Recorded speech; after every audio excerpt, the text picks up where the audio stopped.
I was an odd kid. Not in the crazy, sociopathic way that made me want to light animals on fire and murder my parents, but I viewed the world with little to no excitement. I simply went with the crowd. I didn't care. I couldn't. Nothing truly interested me. Of course, I laughed at things that were funny. I cried when I was sad, but at the end of it all, I just carried on. I didn't have many dreams, hopes, aspirations. Even though I was young, I had the "I'll figure it out when I get there" mentality. I was bored. All the time. Day after day passed. Year after year went on. Boredom tormented me every second. I began to forget faces, forget names, forget memories on purpose. They held no meaning for me. Person after person who came up to me, who gave me a hearty hello, who introduced themselves as this person, and they just blurred together. I tried to shake it off at first, but then I just decided why I should even bother. Why should I use my energy to speak to someone who I didn't want to talk to? I couldn't grasp onto a single piece of my life, my surroundings, my own self, and my place in this world. I lost all sense around me, and my only desire to feel the time pass by, for another day to come and go, again and again. "Hey!" I felt a tap on my shoulder during my first period class. Sophomore year, during the harshest winter of the year, I turned around to see a student I didn't recognize. Of course I didn't. I didn't seem to recognize anybody these days, but he caught my attention. The boy was handsome in a way that could be easily overlooked. He was wearing a sly expression on his face, a mouth teasing into a smile. His eyes were a bright green, I noticed. There was silence, but he was still staring at me with that half smile. What?" I asked. I nearly flinched when I heard how sharp my tone was. I sometimes forgot how to talk to people. Sorry, what do you want?" I cleared my throat and felt my face burn a little. The boy finally smiled, fully. A small chuckle escaped him. He raised his hand again, slowly, his finger an inch away from my shoulder, as if he wanted to tap me again. I wasn't sure if I should just ignore him, but something told me not to. He was also odd, but in his own way. For the first time in a while, someone caught my attention, and I didn't know why. "What's your name?" His voice wasn't anything special, but he had a way of slowing down his speech in a near tantalizing way, making sure that you were gripping to his every word. It had a flowing, almost musical tone to it. I opened my mouth before closing it. I unconsciously began fidgeting with my pencil. Ben," I stammered.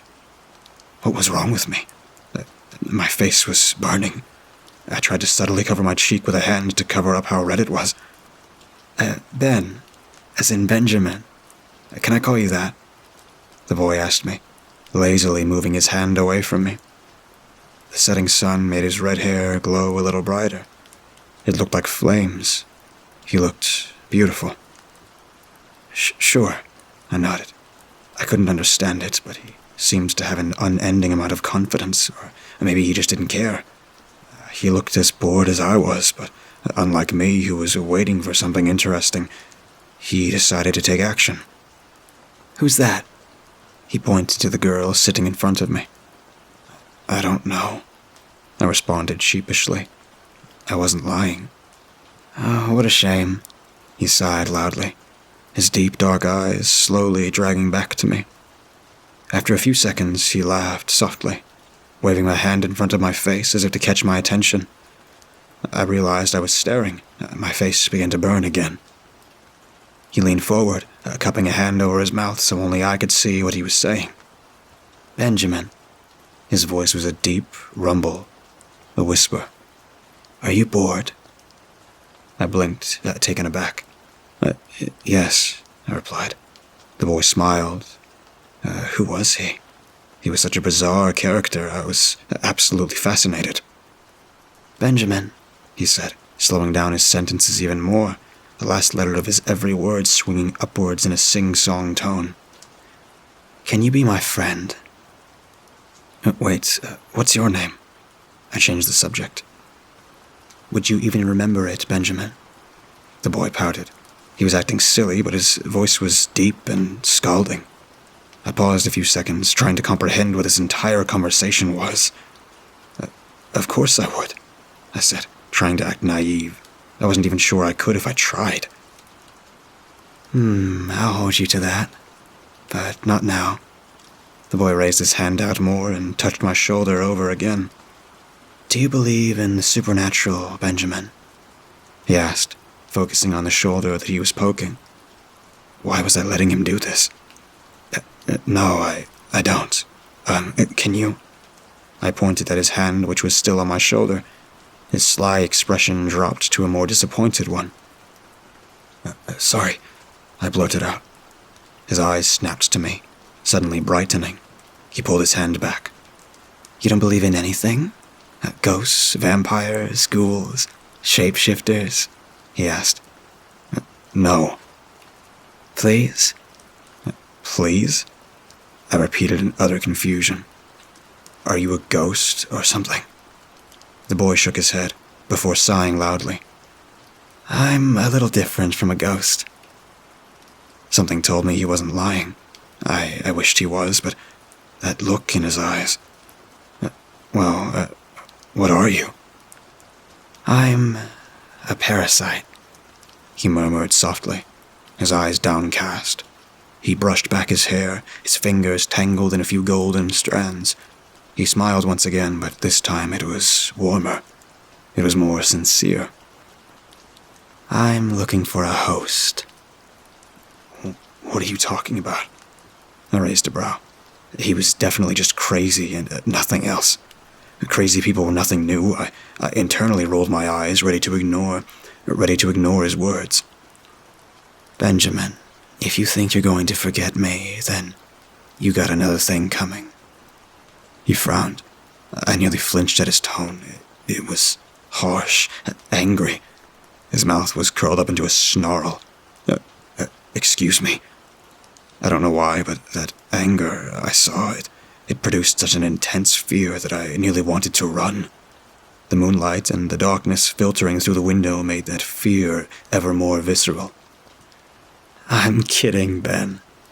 That bright side was back, but my fear remained, although deteriorating by the second. You're my friend. You could never forget me. He touched my shoulder again, the summer sun beating on my face only making me feel safer. Strangely, summer suited the boy's soft features so well. He reminded me of a puppy. I think class ended. I should go, I said in a rushed tone, trying to brush his hand away. I didn't care how calm and sweet his expression was. I was getting creeped out. It didn't, he assured me. But I looked around the classroom. It was empty. The desk shoved in the back and the chairs stacked on top of one another in the corner. Since when? No one's here, I muttered, accidentally spilling out my shock. Of course no one's here. The boy reached his hand farther and brushed through my hair. I smacked his hand away. He looked hurt, his face glowing in the sun rays shining through the window. Who are you? I snapped, getting up quickly. My head began to ache, and I held on to my desk to regain my balance. The boy remained seated, his sharp features getting even more taut. His cold eyes bored into my very soul.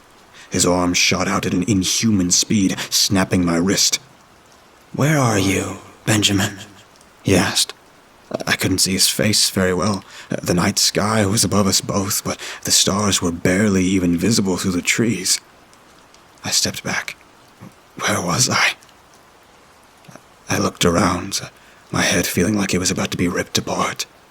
My sneakers crunched on leaves on the ground. It looked like I was in the woods in the dead of night. There was no sign of human life around us, except for the two of us. Except for me. I unconsciously reached for my phone in my pocket. Who are you gonna call? Your friends? The boy laughed harshly, his face tightening, his bones pressing his skin. I'm a parasite, Benjamin. I warned you. The moonlight sifted through the tree leaves.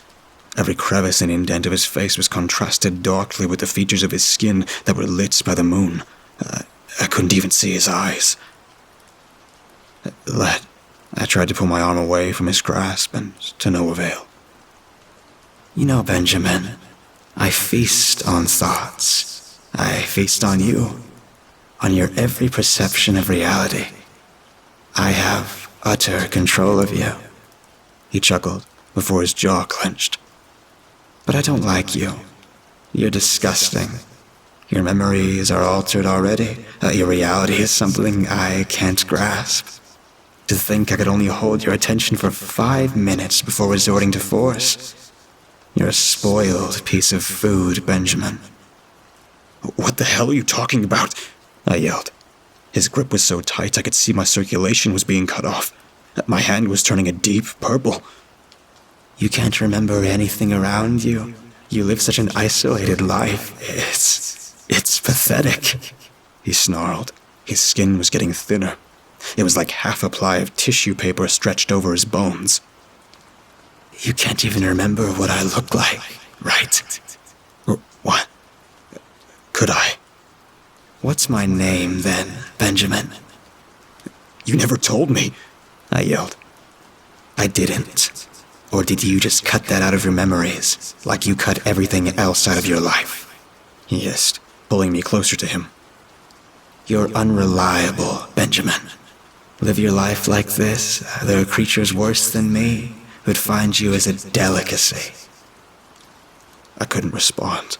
My breath caught in my throat. Good luck. I never want to meet you again. I found tears rolling down my face, and a loud gasp escaped me. Are you okay?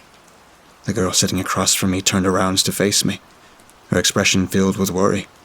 I was back in the classroom, on a cold winter day, sophomore year, first period. I stared at her, not even bothering to wipe my tears away.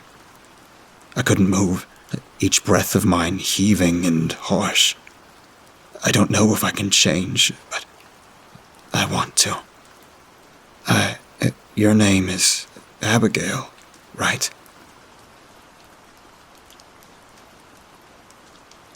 Todd and I worked together at a small app development company. We were both coders who had put ourselves through a boot camp after failing in other fields, and we both liked to get beers after work. Our commonalities ended there, but they were enough that on most Fridays and the occasional weeknight, I found myself seated in the stool beside him at Glenn's. Glenn's was your typical bar, beer signs and liquor posters, complimentary 2 salty popcorn, domestics on tap, Christmas lights perpetually wrapped around the back bar, an old pool table that drew the same crop of blue-collar guys. It was a comfortable place for us to complain about our boss and talk shit about our co-workers. Unless there were hot women there without boyfriends, then it wasn't so comfortable. My abuela had taught me long ago that most women actually prefer to be left alone. You can try to politely strike up a conversation, sure, but if she doesn't seem that into you, sit the hell down and move on. But Todd was one of those guys, a pesterer, a harasser sometimes. That was the primary reason why Todd would never become more than a post-work drinking buddy. This one night at Glenn's, I noticed him oogling a 30-something woman who had sat down at the opposite end of the bar with some kind of whiskey and a book. She was pretty and also very absorbed in her book. Todd seemed to ignore the latter fact as he eyed her. She's not interested, I said. What? That woman. She's not interested, Todd. Oh, yeah. How would you know? What woman comes to a bar to read alone? He asked. That one, I said. She's not looking around. She's not dressed to impress. She's just reading. She's not here to meet a dude. Well, I'm still gonna try, Todd said. Maybe after she finishes her first drink. What's the worst that could happen? She could be a patasola. A what now? A patasola, I said. My abuela used to tell me about them. She appears as a beautiful woman who lures men into secluded places so she can drink their blood. In reality, she's not a woman, but a monster with one leg that ends in a hoof. That's what a patasola means, 1 foot. You're a weird guy, Nick, Todd said. But I don't think one of your one-foots would be hanging out at Glenn's. That's true. Abuela said they're usually found in nature, I mused. But, most cultures have a type of patasola. In Ireland, Todd was not interested and took that as his clue to talk to the woman. I'm not sure what awful pickup line he used, but she visibly shrunk away from him and kept trying to look back at her book. After a minute or two, Todd finally left her alone. I wondered if I should have intervened.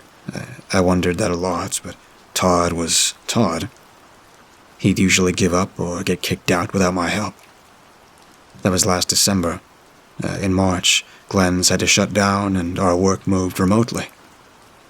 I didn't see Todd anymore except on Zoom, and neither of us cared to keep our drinking traditions online. In fact, I found I didn't drink much at all. But as the months dragged on, I got about as lonely as anyone would. So when Todd asked if I wanted to catch up somewhere outdoors, I said sure. We met at a park between our respective apartments. Todd brought a paper bag full of beers. I pulled my face mask down to sip on one as we took the walking path deeper into the woods. Thanks for asking to hang, I said. I honestly haven't really seen anyone in months now. Except delivery drivers, I guess. Yeah, same, man. I mean, I still hook up on Tinder, but we only go to each other's houses, he said. That doesn't sound very safe, I said. What, I'm gonna just not get laid for like a year? I haven't, I said. Not that I'm bragging. Exactly, Todd said. I had started seeing someone a few months before lockdown, but it fizzled out as case counts rose. I still had all my dating apps, but the conversations went nowhere now. It had been, like I said, a lonely year. As we drew deeper into the woods, a buzz came on, and I found myself kind of having fun. Todd kept up with my low tolerance with swigs from a flask of whiskey he had in his jacket. Soon we were both flushed in the face. As we crunched over the dead leaves, we laughed about all the things we couldn't do anymore. I complained about our coworkers who didn't know how to use Zoom and traded stories about all the times we'd logged into important meetings in dress shirts and no pants. It was nice to be in someone's company, even if it was Todd's. Until, again, there was a woman. This one sat on a bench, set a bit back from the path. Her dark hair nearly blended in with the black wool of her coat. She seemed very much at peace, her gloved hands folded in her lap. Even though no one was around, she wore a red face mask over her mouth and nose. I wonder what she's... Todd began. Oh, come on, man, I muttered. What? I'm just wondering what she's doing out here alone. Getting out of the house she's probably been trapped in for months, just like us, I suggested. He began swaggering towards her as I rolled my eyes and moved towards her bench's matching partner on the opposite side of the path. I busied myself studying the small, shiny plaque letting me know what kind of benefactor had paid for this public seating. Good evening, I heard Todd say. Lovely day, isn't it? She must have nodded, because soon Todd was blathering on about how he was loving the brisk weather. I turned back to see he'd sat down next to her and she'd scooted all the way to the other side of the bench. Todd hadn't even bothered to adjust his mask, which now hung from one ear. The woman flashed me a look. I knew that look. The get your friend out of my face look. I went to mouth sorry, as I often did, but remembered that she wouldn't be able to see me as my mask was, unlike Todd's, on properly. I bet you're really beautiful under your mask, Todd said. I know, COVID, but how about just one smile?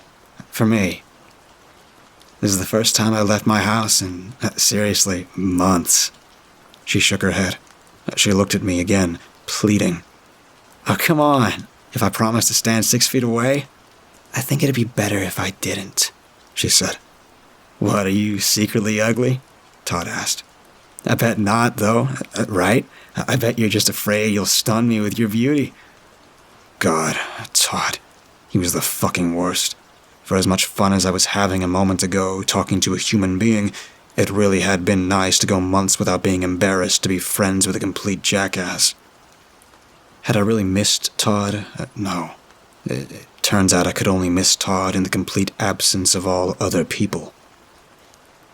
"This is the last time I'm going to say no," she said sternly. She looked at me again. This time it wasn't pleading. It was threatening. "Come get your friend." I stood. "Todd!" I yelled. He ignored me, pouting at the woman as she sat remarkably still, her eyes growing narrow. How many times had I watched him do this at a bar? How many times had I watched a bouncer advise him to return to his seat? How many times had I awkwardly apologized for his behavior, only to return to the very same bar with him again? "Todd, please, let's go," I said. "She doesn't want to smile for you, you weirdo." Todd looked at me this time. He snorted at me and said, "See, now this is why you're the one that hasn't gotten laid since March." February, I thought to myself. But before I could correct him, he reached into his jacket for the flask he definitely didn't need and eyed the woman again. "Okay, just one smile and I'll go. And you can even have some of my whiskey." He teetered a bit as he unscrewed the flask. The woman looked at me and shrugged. She stood and unhooked her mask from her ears, crumpling the silky material in one hand. For a moment, she was just what Todd had predicted. A beautiful woman. She smiled. "There we go," Todd rejoiced. But she kept smiling. Her mouth just kept stretching until her teeth were forced apart by its width. As her mouth yawned open, it was as though the top of her head was only connected to the bottom half by the corner of her jaw. It tipped backwards, whilst her lower jaw continued to drop and extend, not unlike the ramp that extends from a docked boat. At the same time, her teeth multiplied, more jamming in and wedging into the growing spaces like kernels of popcorn, each one slick and sharp. Todd was no longer rejoicing. He yammered incomprehensibly, befuddled and terrified. His flask clattered to the ground as he stood before her, rooted in place. I didn't fare much better myself. I just stood there. Again, I thought to myself, I was doing the very thing I was just admonishing myself about when it came to Todd and women. But this time it was because I was terrified of her, not embarrassed of him. I didn't have much time to ponder the juxtaposition, though. She took a single step, coming chest to chest with her harasser. Her already slender neck seemed to stretch, and then the top of her head snapped up and around in a single fluid motion, and she bit off his entire head. When she stepped back, Todd stood still, headless, blood gushing from the place where his head used to be. I could hear the crunch of what I presumed was his skull shattering in her mouth. But I was too busy staring at headless Todd as he slowly sank to his knees and then to the ground. When I became aware of the woman again, she was back to normal, save the blood that now coated much of her front. "I told him I didn't want to smile for him," she said simply. She put her mask back on, then reached down and grabbed one of his arms. "Sorry about your friend," she said, as she began to drag him off the path. "He's not really my friend," I said habitually. It's what I'd always say. "Oh," she said. "Well, good riddance." She walked into the woods, Todd's corpse smearing a trail of blood behind her. I'm not sure the moment I lost sight of her. She may have just disappeared. All I know is, once I realized I could no longer see her, I just ran. In the days that followed, I pretended I didn't know where Todd was when he didn't log into work. I kept expecting the news to talk about the unfortunate jogger that came across Todd's headless body, then the police who'd say they'd check his phone and knew I was the last person to see him alive, but it never happened. His body was never found, and no one seemed to care. The woman I saw was obviously not a Pastolia. She had 2 legs, even when she changed. But you should know there are several other kinds of monsters that are very similar to the Pastolia. The Tunda, the Baboja Sith, the Galisteg, Most of the stories tell of monsters who transform into beautiful women to lure men to their deaths, but now I have to wonder, what if the stories are all wrong? Maybe these lady monsters, just like the woman reading her book in the bar, just wanted to be left alone.